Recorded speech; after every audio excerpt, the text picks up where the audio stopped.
अरब की सरजमी पे आमिना के लाल अभी दुनिया आए नहीं थे। हमारे और आपके नबी मुस्तफा जाने रहमत सल्लल्लाहु अलैहि वसल्लम अभी पैदा नहीं हुए। अरब का हाल बहुत ही खराब था। अरब के लोगों का ये मामला था कि अरब के लोग बच्चों को जिंदा गाड़ दिया करते थे। अरब के लोग बच्चों का जिंदा दरगोर कर देते थे। अरब के लोग बच्चों का गला घोट के मार देते थे।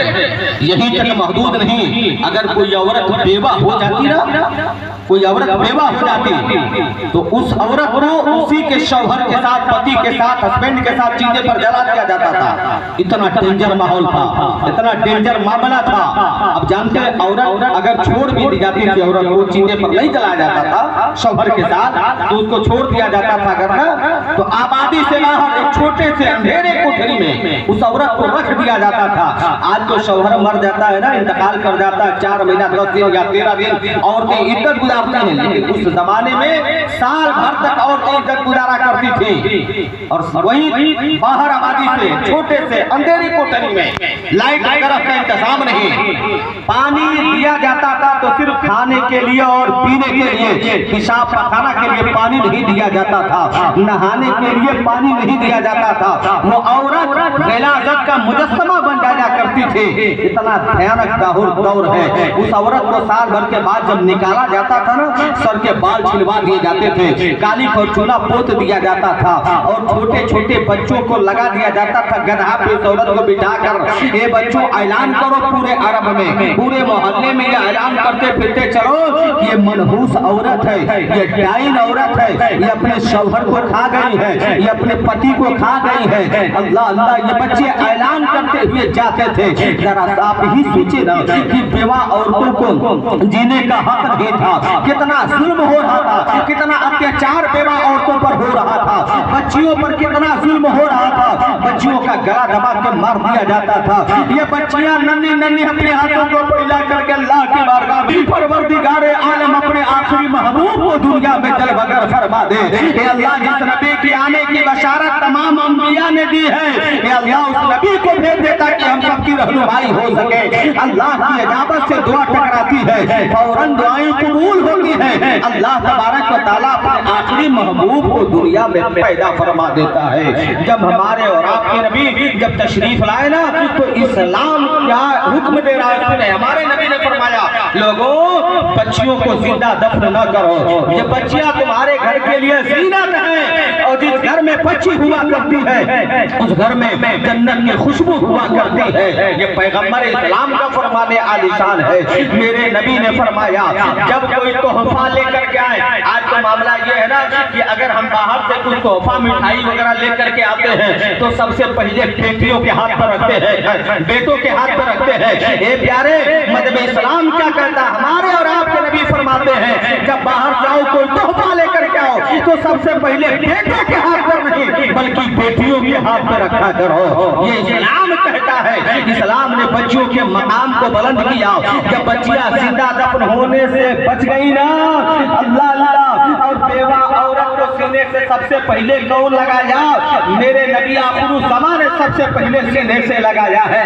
तारीख शायद हमारे नबी की उम्र शरीफ 25 साल है। उस जमाने में बेवा औरत थी, बेवा, मेरे नबी कभी शादी नहीं हुई, बेवा औरत थी हजरत खदीजतुल कुबरा रज़ियल्लाहु ताला अन्हा।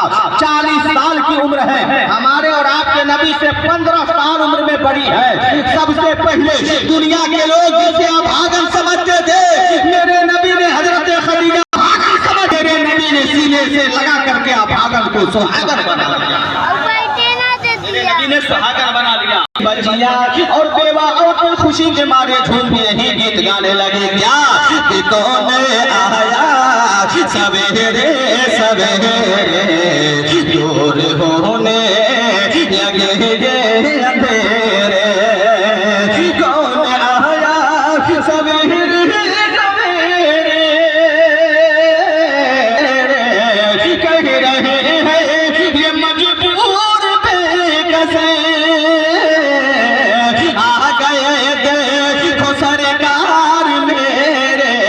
अरे जितना रोना हम रो लीजिए अब सदा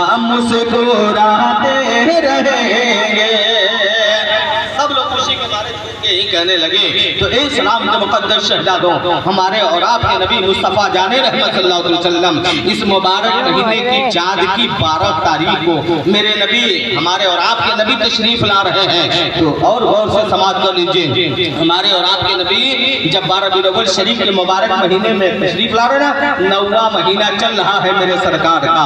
और इससे एक और बात सुन लें कि हमारे और आपके नबी अभी माँ के शिकम ही में थे कि नबी के अब्बू हजरत अब्दुल्लाह रज़ियल्लाहु ताला अन्हु का तिजारत के लिए गए थे, रास्ते में आ रहे थे, मदीना शरीफ पहुंचे थे, रिश्तेदारी थी, ठहर गए, तबीयत खराब थी, रिश्तेदारी मदीना थी, मदीना में ठहर जाते हैं और मदीना मुनव्वरा में ही हमारे और आपके नबी के अब्बू हजरत अब्दुल्लाह रज़ियल्लाहु ताला अन्हु का इंतकाल हो जाता है। मेरे नबी अभी दुनिया में तशरीफ नहीं लाए हैं, नबी हम कम में है, माँ की गोद में है, माँ के शिकम में है। अल्लाह अल्लाह, वक्त गुजरता रहा, वक्त गुजरता रहा, 9वां महीना आया है, अब पैदाइश की रात आने वाली। एक और बात सुन ले, पैदाइश की रात आने वाली है, मेरे नबी पैदा होने वाले हैं। तो मेरे नबी की अम्मी हज़रत आमिना रज़ियल्लाहु ताला अन्हा का बयान है, मेरे नबी की अम्मी बयान फरमाती हैं कि जब मेरे नबी हमारे बाबू हमारे और आपके नबी पैदा होने वाले हैं ना, तो एक नूर निकला है, एक मैं उजाले में मैं क्या देख रही हूँ, मुझे मक्का से बसरा तक नजर आ रहे थे। कहेंगे कि यहाँ से दिखाई दे रहा है आपको, कहेंगे नहीं उनका घर दिखाई नहीं दे रहा है, बैठे हैं लोग, कहेंगे मस्जिद दिखाई दे रही है आपको, कहेंगे नहीं भाई अंधेरा दिखाई नहीं दे रहा, मस्जिद किधर है। एक प्यारे हमारे और आपके नबी जब पैदा हो रहे हैं तो नबी की अम्मी के जिस्म से पेशानी से एक नूर निकला है।